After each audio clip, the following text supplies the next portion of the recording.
आणि आता इतरही बातम्या पाहूयात। आपल्यापैकी अनेकांचा दिवसभरातला बराचसा वेळ हा सोशल मीडियावर जातो। मात्र स्मार्टफोनमधला हा स्मार्ट सोशल मीडिया वापरताना आपण किती स्मार्टली त्याचा वापर करतो यावर सगळं अवलंबून असतं। एका आदिवासी शेतकरी बांधवानं त्याचा स्मार्टली वापर केला आणि आपल्या नंदुरबारच्या शेतात चक्क पिकवली आहे काश्मीरच्या सफरचंदांची बाग। पाहूयात या संदर्भातला एक स्पेशल रिपोर्ट।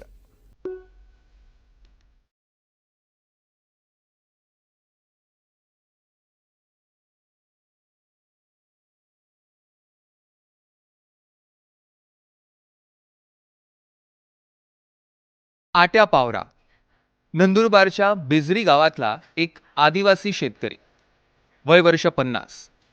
एका छोट्याशा आदिवासी पाड्यात राहणाऱ्या या शेतकऱ्याच्या डोक्यात आलं की काश्मीरची सफरचंद आपण आपल्या शेतात पिकवू शकतो का।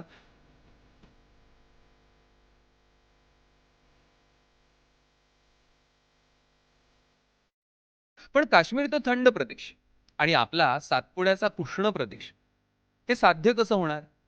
मग अशा वेळेस त्याच्या मदतीला आलं यूट्यूब। यूट्यूबवर त्याला एकदा थंड प्रदेशात विकल्या जाणाऱ्या सफरचंदांबद्दल माहिती मिळाली।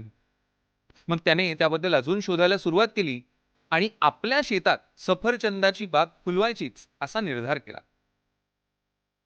यूट्यूबवर इतर माहिती पाहत असताना मला यूट्यूबवर एक असं व्हिडिओ सापडला की कुशल भागात होणारे सफरचंद असं पाहिलं। मग त्याच्यानंतर मग काही माहिती मिळवली। भिवंडी जहीन नर्सरी, भिवंडी राजस्थान इथून त्यांचं यूट्यूबवर फोन नंबर घेतला आणि त्यांच्याकडून माहिती घेतली। नंतर बुकिंग केल्यावर आम्हाला घरपोच रोपं भेटतील का, तर हो सांगितलं। मग ऑगस्टमध्ये मी रोपं मागणीसाठी बुकिंग केली होती। बुकिंग केल्यानंतर मला नोव्हेंबर, डिसेंबर किंवा जानेवारीमध्ये आपले ऑनलाईन घरपोच येईल त्याच्यासाठी पत्ता मागवला। मग पत्ता दिला मी आणि यावर्षी पहिलंच वर्ष असं झालं की 4-5 किलो फळं आले।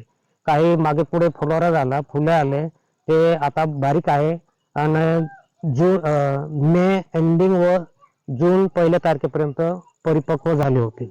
इंटरनेटची ताकद ह्या शेतकऱ्याला कळली होती।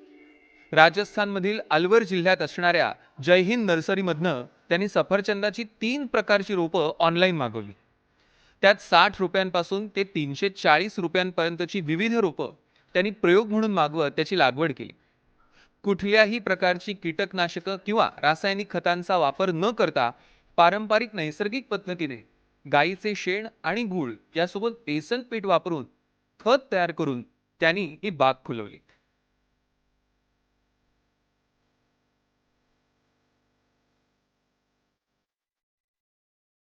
ही सफरचंदाची बाग आता मस्त फुललेली आहे।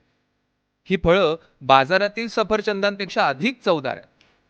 त्यांनी केलेल्या ह्या सफरचंदाच्या शेतीची जिल्ह्याभरात प्रचंड चर्चा आहे आणि हा प्रयोग पाहायला जिल्ह्यातील इतर शेतकरी सुद्धा त्यांच्या शेतात येतात आणि सफरचंद लागवडीची स्वप्न पाहतात। येणाऱ्या काळात सातपुड्याच्या पर्वतरांगांमध्ये पिकलेली ही सफरचंद बाजारात काश्मीरी सफरचंदांना टक्कर देताना दिसली तर आश्चर्य वाटायला नको। प्रशांत झवेरी, एनडीटीव्ही मराठी, नंदुरबार।